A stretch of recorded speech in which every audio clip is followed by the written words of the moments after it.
We're going to do, Crowder, Mm-hmm. in this Funky Buddha happy hour, we're going to turn headlines into a conversation with Joe Zagacki, and it's got to be rapid fire because we're running so far behind because we had the most idiotic conversation that's ever been had on sports radio. Yet, Solana refuses to back off his position, which I admire in some weird way. It's weird. Some weird way, I actually Take find it it to the text sexy. line. Take it to the thread. So 5 o'clock hour is the Funky Buddha happy hour. And headlines are brought to you by Darrell Hyundai, the #1 Hyundai store in the nation. Just went full beast mode. Darrell Hyundai, where the deals are monstrous and the prices don't survive. No one sells for less. No one. It is final, by the way. Liverpool beats Newcastle 3-2. Our headlines for the 5 o'clock Funky Buddha happy hour will be Joe Zagacki talking about the Miami Hurricanes because they play Notre Dame on Sunday. And he's on the Toyota of Hollywood hotline. Before we talk football, I remind you the best place to get geared up with Canes merch for the season is Caneswear in Davie or online at caneswear.com. Joe, I'm guessing Joe, the voice of the Miami Hurricanes, will be on the call Sunday night right here on 104.3 FM WQAM. Canes and Notre Dame from Hard Rock Stadium. You didn't hear the conversation that we had in the 4 o'clock hour when you were supposed to be on with us, did you? I heard enough that I need a Funky Buddha Floridian, please. Pop him one. You remember the Hurricane season a few seasons ago where they had a bad field goal kicker? It was the worst season ever because of that. Yeah, I couldn't make a field goal. I mean, I almost went out there and tried to kick for them. One year they couldn't make a field goal. One year they couldn't punt. Well, Solana would suggest that you could actually replace Jason Sanders on the Dolphins because they're a dime a dozen. How's your leg, Joe? Not at this advanced age. I'm sorry. I afraid that I pulled a groin muscle. I like that. You thought maybe at an earlier age you could have, Joe?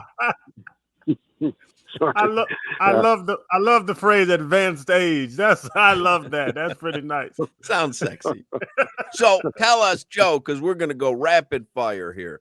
How does beat Notre Dame Sunday night, in your opinion?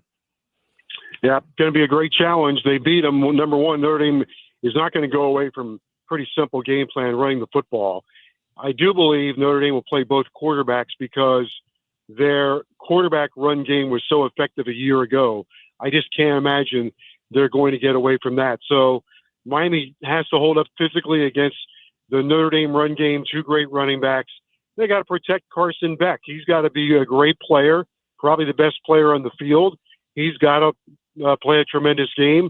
Notre Dame has very, very good edge rushers. Miami has to block those guys so Beck can work the ball down the field. And, Joe, the game plan, though, like you said, I'm with you. Notre Dame's going to run the hell out of the ball. What about the Canes? Because you bring up Carson Beck. Notre Dame runs it 40 times. Do the Canes, match that physicality offensively? Or do they open it up and let Carson Beck win the game? Well, I think they've got to be able to run the ball against the Irish and match that physicality. Notre Dame has put a lot of their assets into their defensive line recruiting. So I think Notre Dame feels like they can wear Miami down, wear Miami's offensive line down. But Fletcher, he's a junior. I thought this year perhaps the offense would revolve around him. He's going to have a big game. And then, Beck's got to hit those plays down the field. But they've got two great corners. Moore and Gray are outstanding cornerbacks. They under Al Golden, they were very sophisticated with their coverage. Beck, one of his strengths is reading defenses. So he's got to get the ball down the field, Channing. And Miami has to have a running game. It can't just be a drop back, throw the ball 45 times a game, or 45 times in that game. He's going to have to make some connections to his tight end and to his wide receivers, and that's a whole new crew going against two really, well, maybe more than two. Their entire secondary is experienced and very good. Speaking of that crew, Joe, we talked to you about a month ago, and you had mentioned it would have to be by committee. And I'm speaking specifically about these wide receivers. I know, C.J. Daniels, Tony Johnson, and obviously Joe Trader are big-time guys. Who are you expecting to play a big role with Carson Beck? Because, as you mentioned, it's a new crew, but, man, there's a ton of different playmakers that the Canes brought in and already had on their roster. I think the top 3 or 4 targets will be C.J. Daniels, Keelan Marion, transfer in from BYU, Malachi Tony, and the tight end Lofton. I think he's going to work those 4 guys. If they get something from the receiver position after that, it will be gravy. The kid Moore is 6'4". I don't know if he's ready for this game or not, considering he's a true freshman. But I believe in this game, Beck is going to work to his most experienced players, and that's going to be Marion, Daniels, Lofton, and then the guy that's had a really good training camp. And I think he's going to make plays. I believe he'll be able to make plays against Notre Dame. Will be Malachi Tony. And Joe, is this team we're going to see, the first time, and we know the name, we've seen some players, but is this going to look like the most Mario Cristobal team, if you know what I'm saying? The big, the strong, I heard their linebackers got some height across the board. I talked to Vic Bermudez a lot. Is this going to look like the team that Mario's been trying to put together? Yeah, Channing, I would say this. A couple of years ago, I told you this before, Miami played Alabama, and I think Alabama probably looked at Miami and said, there's nobody on that team that can play for us. Notre Dame's going to look at Miami and say, we would have room for Miami players on our team. Conversely, Miami can look at Notre Dame and say, out of their top 22, there's probably nobody that we're not taking. But, yes, this is probably the most Mario team, no, without question, the most Mario team that he's had in his 4 years. They are big on the offensive line. They are big at linebacker. They've got length and speed in the secondary. They've got physicality at running back. Hell, the quarterback is 6'5". So I think wherever you look at Miami, they are way improved over what they were 5 years ago. And to directly answer your question, yes, this is the kind of team that he wants to put on the field. Joe, you sound high on this team. I always read between the lines with you, and sometimes I can tell when you're high on a team, high on a quarterback, not so much. And it sounds to me like you think this team is legit. Yeah, I do. I think they've got a chance. You always have to factor in injuries and all that stuff, close games and, the bounce of the ball. But this is probably the most complete roster they've had in a long time. And again, I think if you compare Miami to Notre Dame, this Irish team played for the national championship last year. There's not a tremendous drop-off from the team they put out there against Ohio State to what they're putting out against Miami. They've done a great job of recruiting. I mean, they look like they went to the football catalog. Every player looks like he's supposed to look. That being said, if I say I give the Notre Dame roster a slight edge over Miami, I don't think Miami's that far behind. Notre Dame's picked to win the game, but 2 to 5 points might be accurate. Doesn't mean they're going to win the game, but it does mean that Miami has closed the gap with their roster, I think, against the rest of the country. Joe, last year basketball season was hilarious when we brought you on. What are they, 7-20 something? Yep. They just need to stay in front of defensively. They need to stay in front of the offense. And I know what you're talking about, Hawk. But back to the game Sunday, Joe. Should you put too much on this game? Like, now we're back. You always say the we're back thing, or now we can compete because they, Notre Dame, speaking of them, they went to the national championship last year.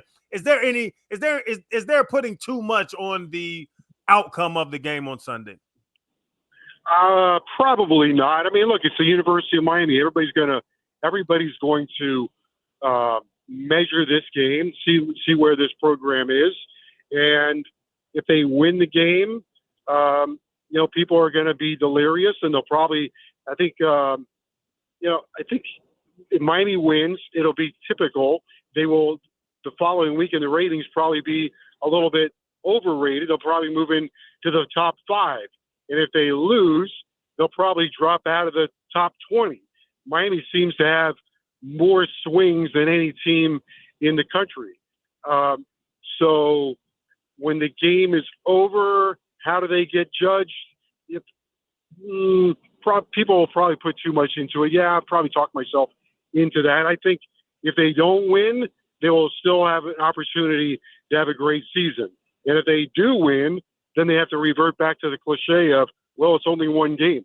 Because we've been down that path before where they have won big games and then it didn't hold up the rest of the year, didn't become quite as meaningful because they didn't play as well the rest of the year. So I guess the answer would be they have to have some perspective when the game is over, win or lose.